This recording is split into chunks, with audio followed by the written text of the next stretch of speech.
Un millonario arruinado colapsa en un camino polvoriento y es salvado por una humilde campesina que no sabe que él es dueño de las tierras donde vive su familia desde hace generaciones. Cuando ella descubre la verdad, debe elegir entre el amor y la lealtad a su hogar. Dale like si te gustan las historias de amor que cambian destinos. Suscríbete para más novelas emocionantes y comenta de qué país nos estás viendo. El polvo levantado por el viento se arremolinaba en la carretera de terracería, mezclándose con el aroma dulce y picante de los tamales que se vendían en la feria cercana. Álvaro Mendieta sintió que sus piernas flaqueaban mientras el sol del mediodía le golpeaba la nuca con fuerza despiadada.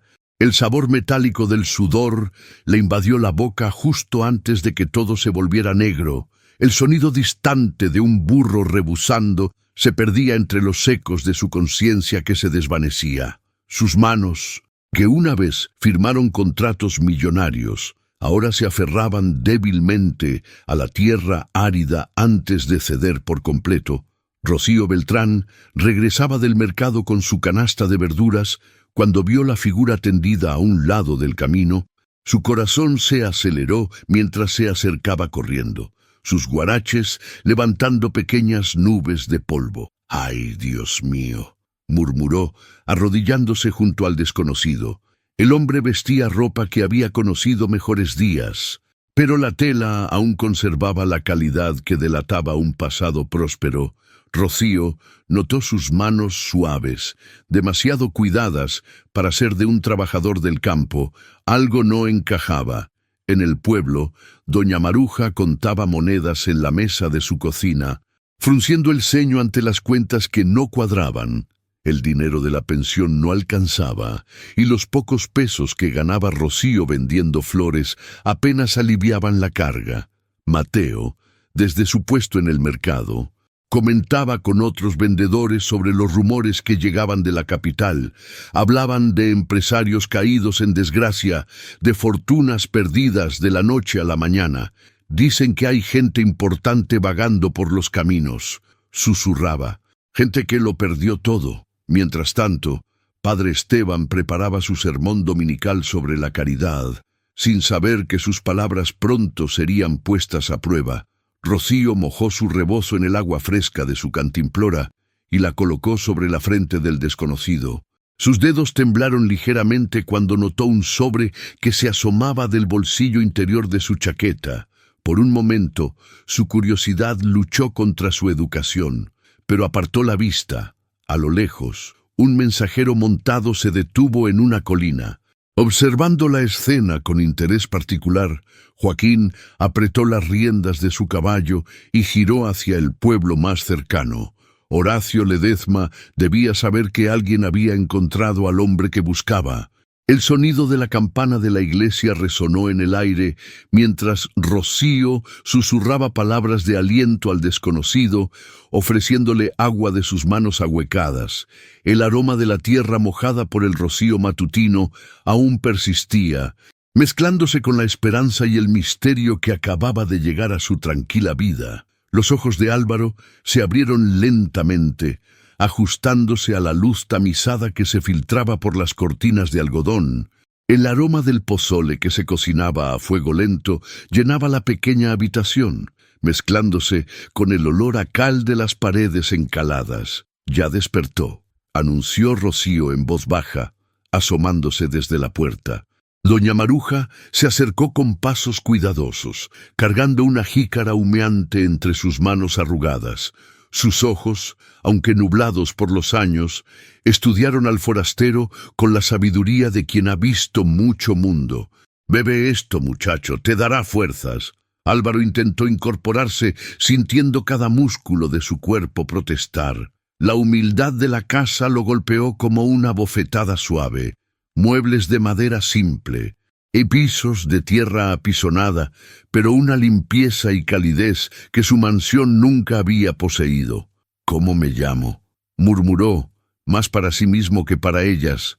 «Eso esperaba que usted nos dijera», respondió Rocío, secándose las manos en su delantal.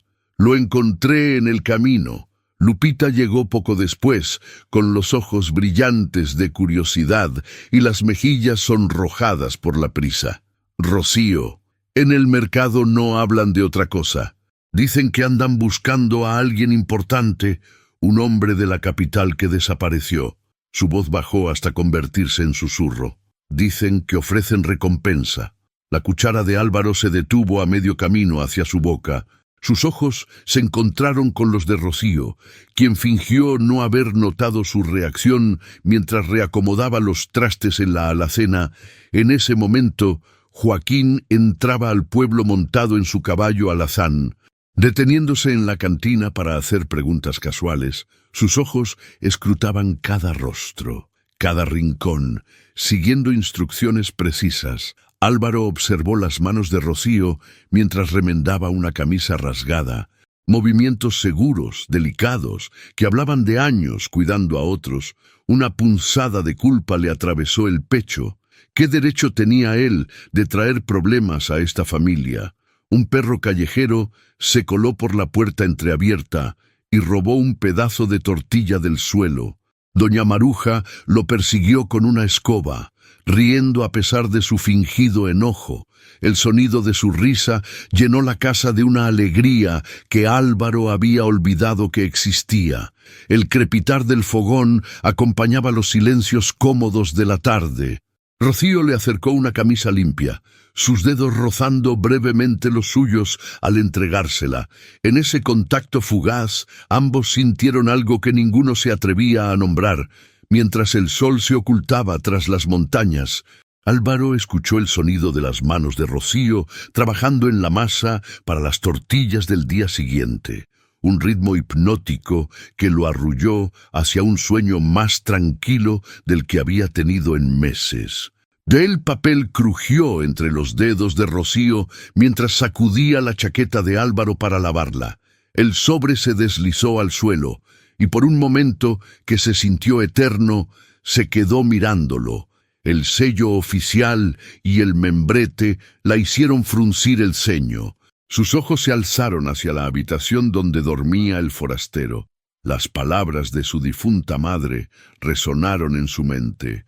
La curiosidad mató al gato, mijita, pero la ignorancia mató al ratón. Con manos temblorosas, desdobló el documento. Las palabras legales danzaron ante sus ojos hasta que una línea la hizo palidecer. Propiedad registrada a nombre de Industrias Mendieta. Su corazón se detuvo. Esa era su tierra.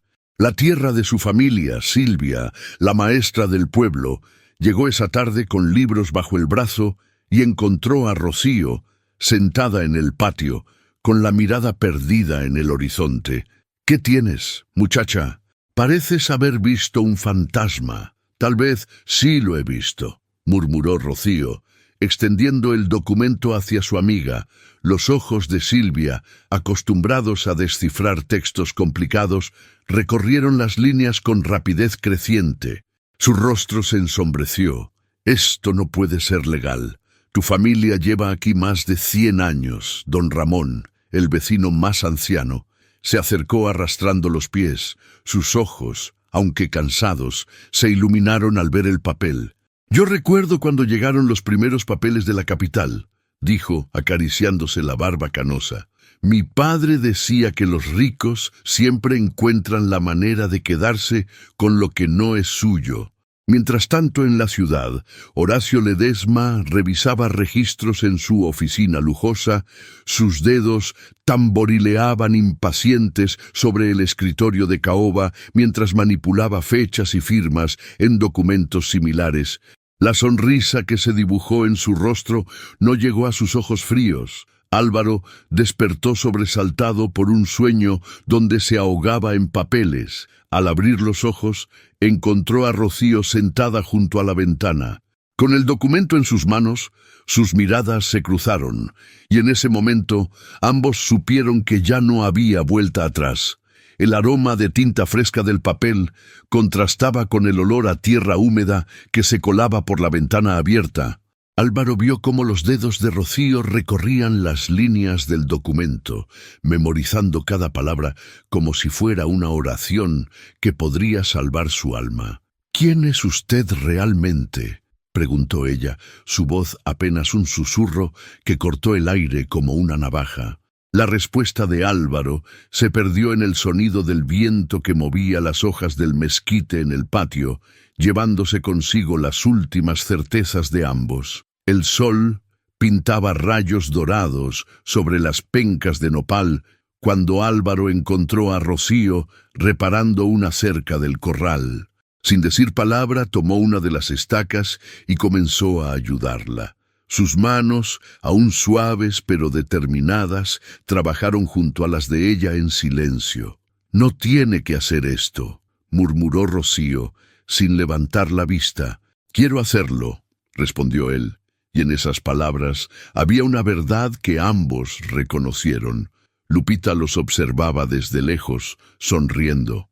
Había algo hermoso en la manera en que se movían juntos, como una danza antigua que sus cuerpos conocían sin aprenderla. Más tarde, mientras preparaban tamales para la cena, Lupita no pudo contener su alegría. «Se ven bien juntos», comentó, amasando la masa con vigor extra. Silvia, sin embargo, frunció el ceño desde la puerta. «Rocío, ten cuidado. Ese hombre guarda secretos que podrían lastimarte. En el pueblo, las noticias volaban como mariposas nerviosas. Horacio había enviado cartas a las autoridades locales. El papel oficial con sellos intimidantes había llegado a la presidencia municipal esa mañana. Joaquín merodeaba por la cantina, comprando tragos para los lugareños y haciendo preguntas aparentemente inocentes. Sus ojos se entrecerraron cuando el cantinero mencionó al forastero que se quedaba con las Beltrán. «¿Forastero?», dice, preguntó Joaquín deslizando más monedas sobre la barra. «¿Cómo es él esa noche?» Mientras la música de un mariachi lejano flotaba en el aire, Álvaro y Rocío compartieron tamales en el patio.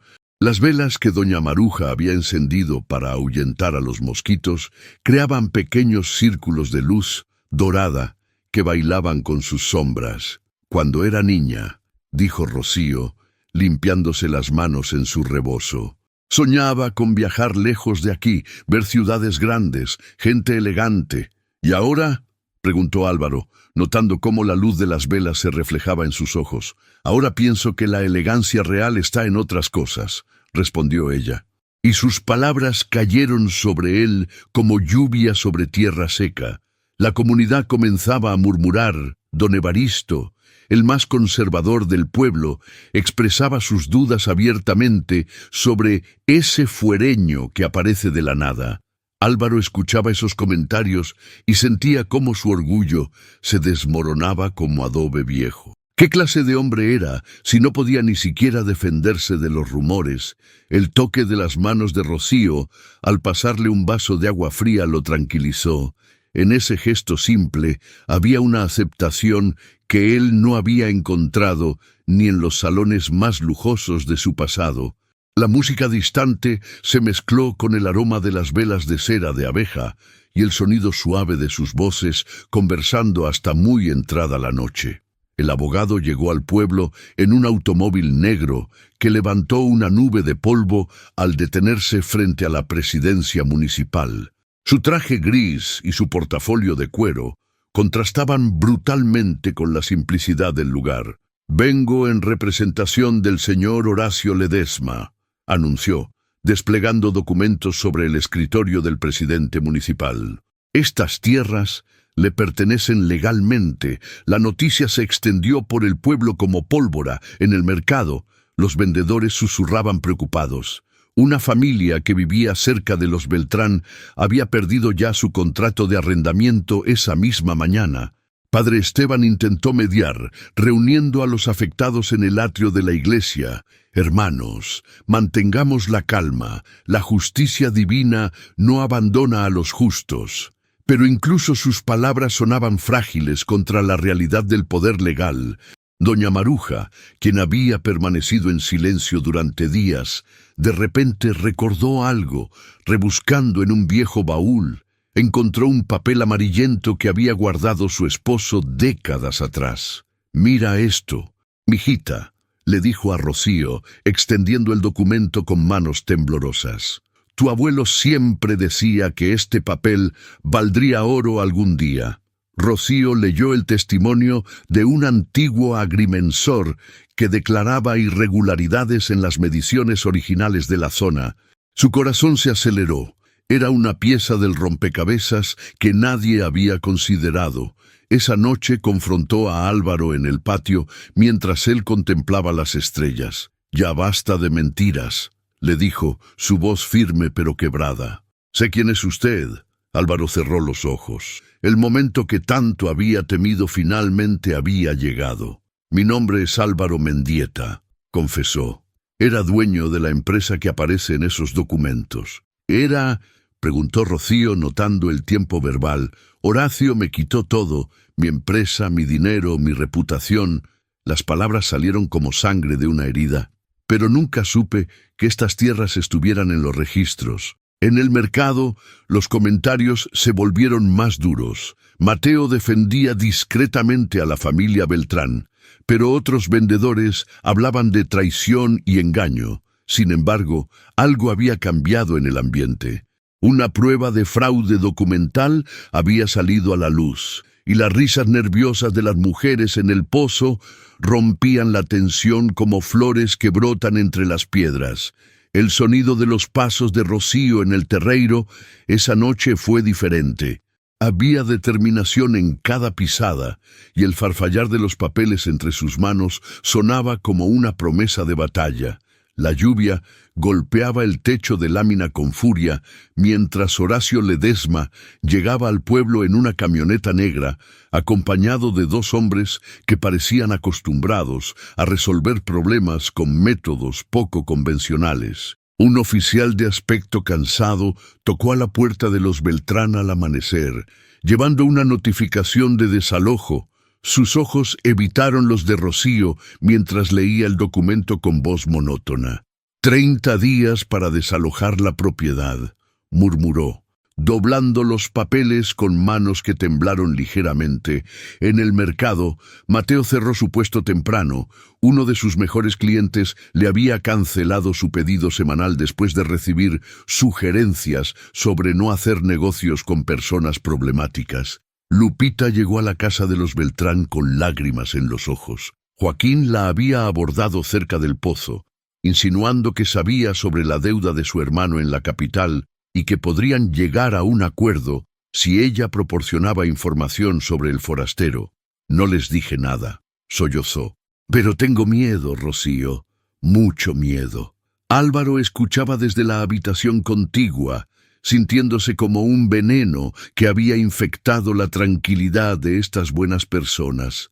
Esa tarde tomó una decisión. Caminó hasta el pueblo para buscar a Marcos, un viejo conocido que había trabajado en el departamento legal de su empresa años atrás. Lo encontró dirigiendo una pequeña oficina de contabilidad en la plaza principal. «Álvaro», Marcos palideció al verlo. «Pensé que habías muerto». «Horacio se aseguró de que así fuera para el mundo», respondió Álvaro. «Pero estoy aquí y necesito tu ayuda». Marcos miró nerviosamente hacia la calle antes de cerrar la puerta de su oficina. «¿Sabes el riesgo que corres? Horacio tiene contactos en todos lados. La pregunta es, ¿estás dispuesto a usar los mismos métodos que él para detenerlo?», preguntó Álvaro. La respuesta de Marcos fue lenta pero firme. «No, pero hay otras maneras de ganar». Esa noche, mientras la lluvia creaba pequeños ríos de barro en las calles del pueblo, Álvaro regresó a la casa de los Beltrán empapado pero con algo nuevo en sus ojos: esperanza. El aroma del barro fresco se mezclaba con el olor a café fuerte que doña Maruja había preparado para combatir el frío. En la cocina, el silencio pesaba como una manta húmeda, pero debajo de él germinaba algo parecido a la resistencia, y la pelea estalló en el patio cuando las palabras acumuladas durante días finalmente encontraron su cauce. Rocío, con los ojos brillantes de dolor y rabia, enfrentó a Álvaro bajo la luz gris del amanecer. Me mentiste desde el primer día, le gritó, su voz quebrándose. Toda mi familia está en peligro por tu culpa. Yo no sabía que estas tierras estaban en los registros, respondió Álvaro. Desesperado, Horacio manipuló todo sin que yo lo supiera, y eso me importa. Rocío se limpió las lágrimas con el dorso de la mano. Mi tía está enferma de la preocupación, y tú solo eres otro rico que juega con la vida de los pobres. Las palabras golpearon a Álvaro como puñetazos. Se quedó allí parado, viendo cómo Rocío entraba a la casa y cerraba la puerta con más fuerza de la necesaria. Doña Maruja había empeorado durante la noche. La fiebre y la tensión la tenían postrada en cama, murmurando preocupaciones sobre qué sería de Rocío si perdían la casa. Silvia organizó una reunión comunitaria en la escuela esa tarde. Los vecinos llegaron con rostros sombríos, discutiendo en grupos pequeños sobre qué hacer ante las amenazas legales. Tenemos que unirnos, declaró Silvia. Separados, somos vulnerables. Juntos, podemos resistir. Pero Horacio había sembrado bien sus semillas de división. Don Evaristo se levantó con expresión amarga. «Esto nos pasa por dar refugio a forasteros», gruñó. «Si hubieran entregado a ese hombre desde el principio, nada de esto estaría pasando». La discusión se volvió acalorada. Voces se alzaron, acusaciones volaron, y la comunidad se partió como madera seca. Sin embargo, algo inesperado cambió el rumbo de la tarde. La cosecha de don Rafael estaba en peligro por una tormenta que se aproximaba, y necesitaba manos urgentemente para salvar los maizales. Álvaro, sin ser invitado, apareció en el campo con una pala en las manos. Trabajó bajo el sol abrasador junto a los hombres que minutos antes lo habían culpado de sus problemas. Sus manos se llenaron de ampollas. Su espalda protestó, pero no se detuvo. Cuando terminaron, don Rafael le estrechó la mano. «Un hombre que salva la cosecha de otro es un hombre de honor», declaró en voz alta. Para que todos escucharan, las mujeres del pueblo, reunidas esa noche alrededor del pozo, comentaban el incidente entre risas suaves y miradas pensativas. «Tal vez nos equivocamos con él», murmuró doña Carmen. «O tal vez es muy buen actor», replicó otra.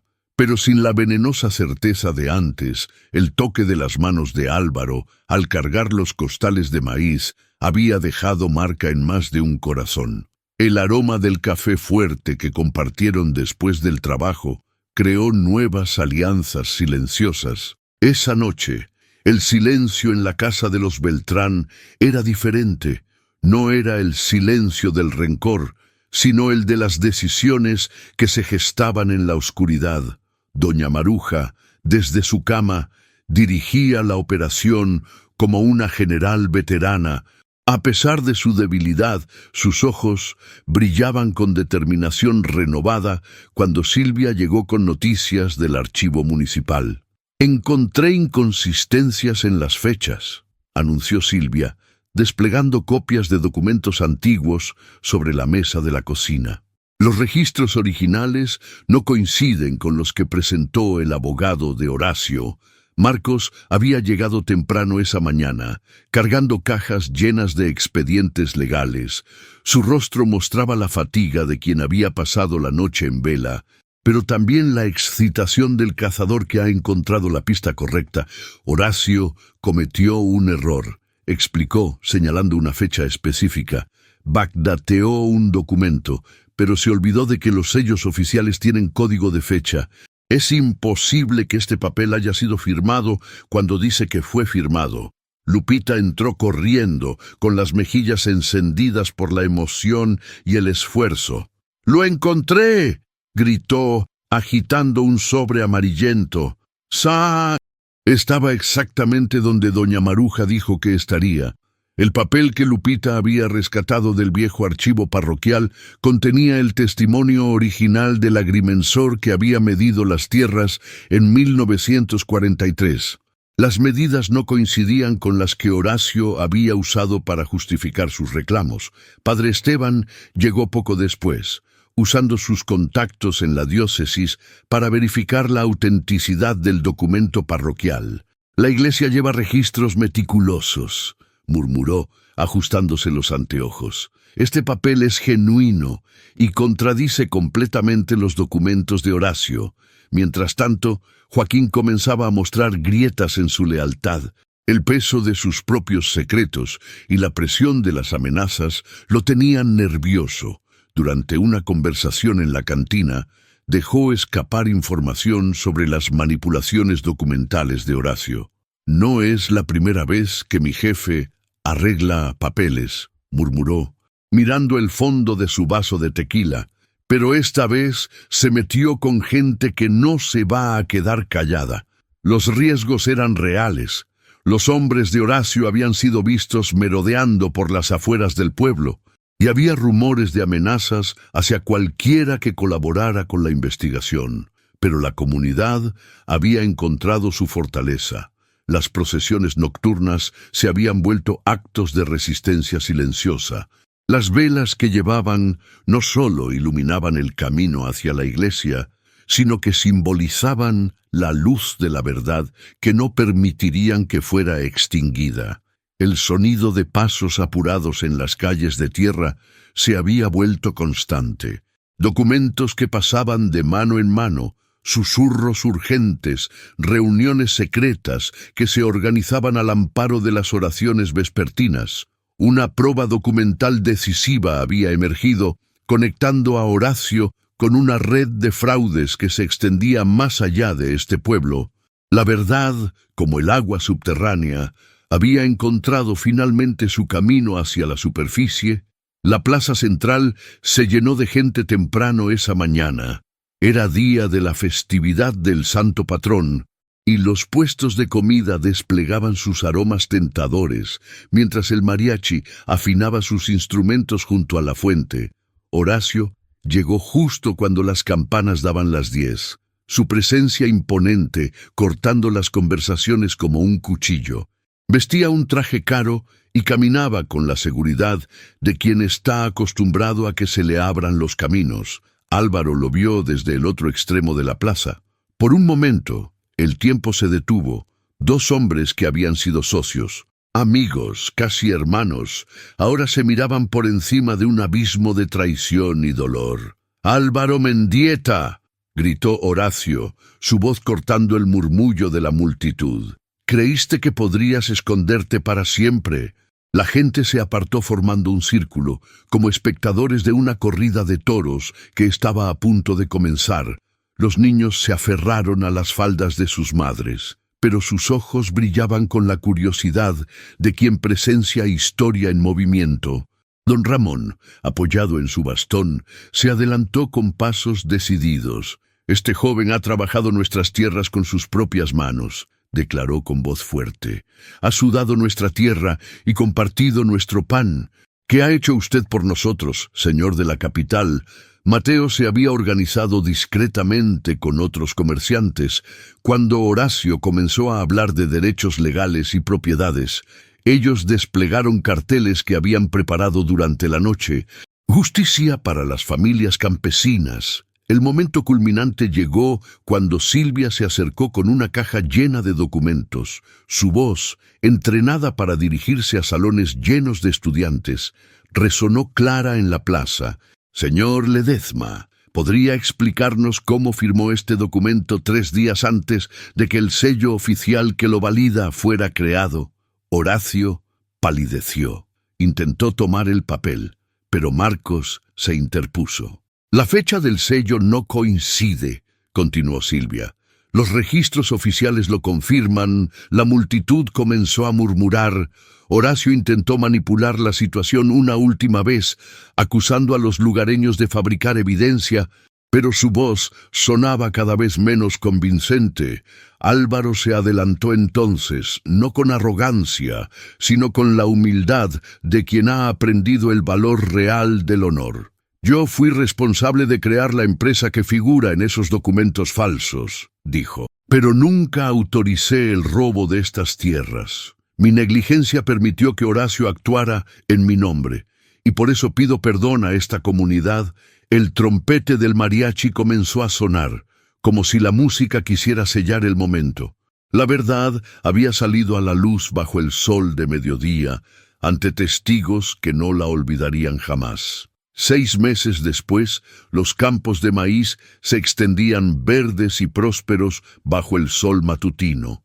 Álvaro caminaba entre los surcos junto a Rocío, verificando el progreso del nuevo sistema de riego que habían instalado, combinando técnicas tradicionales con tecnología moderna.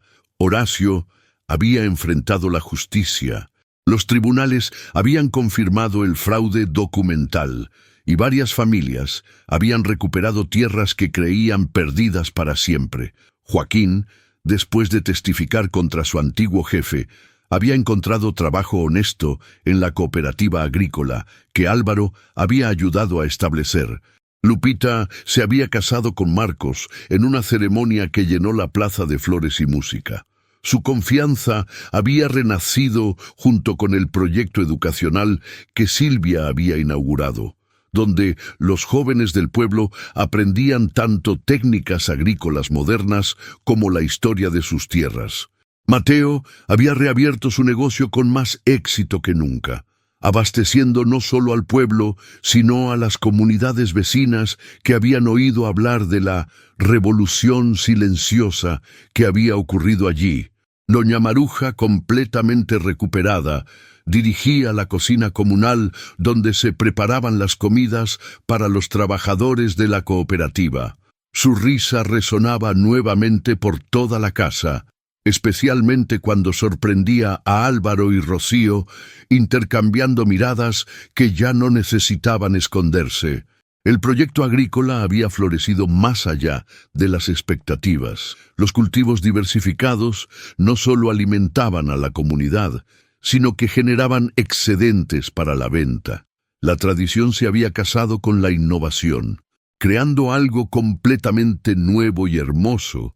Durante la fiesta de la cosecha, Álvaro tomó la mano de Rocío bajo las estrellas que brillaban sobre la tierra que ahora verdaderamente les pertenecía. ¿Te arrepientes de haberme encontrado en aquel camino?, le preguntó. Rocío sonrió.